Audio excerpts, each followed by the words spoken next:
Video games have been theorized to be just as addictive as drugs or alcohol, with the addiction presenting behaviors similar to substance abuse.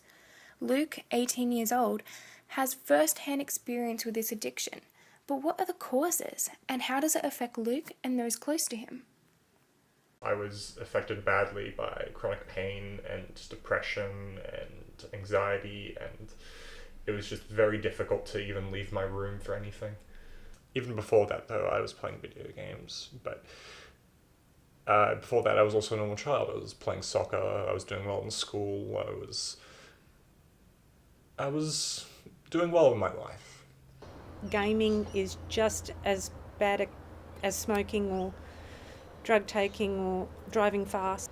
Luke has got a form of autism called Asperger's, and it makes it difficult for him to understand social cues. He feels more comfortable not in front of people. The more that he didn't want to be socialising with people, the more that he thought that people were not good for him. That's just the way that he thinks. The more that he became involved on online gaming. So he definitely moved away from his offline Xbox stuff and went more to live, and meeting people online became more of a social structure for him. I was just suffering pretty badly, and during that the only thing I could do to try and feel better or just even do anything with my day was just playing video games. I would spend my entire day in my room, and my entire day would be spent playing video games. I wouldn't shower for weeks at a time. I would barely eat. The only times I would eat, and would be the only times I'd leave my room. There was many times when my mum or my dad would turn off the internet in an effort to try and get me to do something else.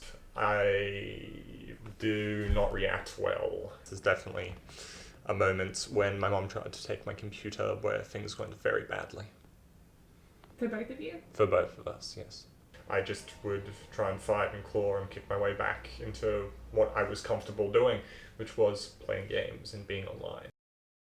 I ended up with bruises, he ended up with scratches. This was when just before he turned 16. The computer and his onlining had become so much more important than anything else that he pretty much stormed out of the house in the middle of the night one night when I tried to take those things away from him, turn off the internet, for example, and then it became a massive drama. I have tried to limit his access to the internet. I have tried to make deals with him. I have tried to plead. I've tried to get him to read about what online situations can, how they can go bad. We've talked about it a lot. Playing video games has helped me to distract myself from my problems a lot of the time. It helps me to escape from the issues that I'm facing quite easily. It's made it difficult to choose between the right and the wrong. It has spaced me out from reality. So at least he has friends, and he does talk to those friends and he confides in them, and there are some really close friends that he's made.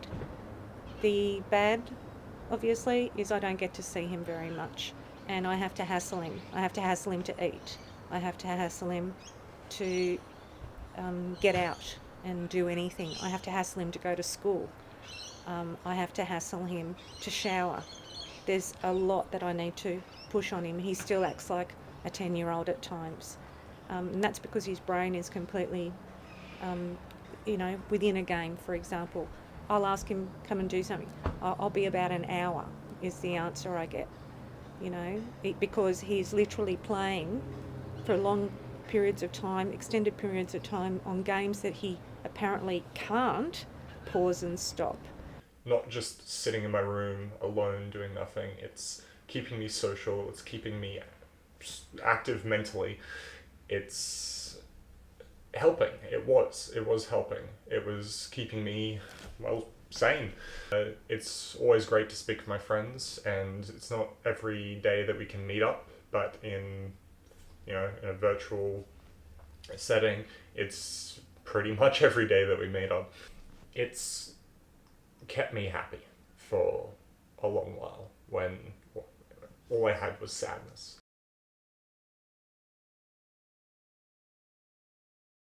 Game over.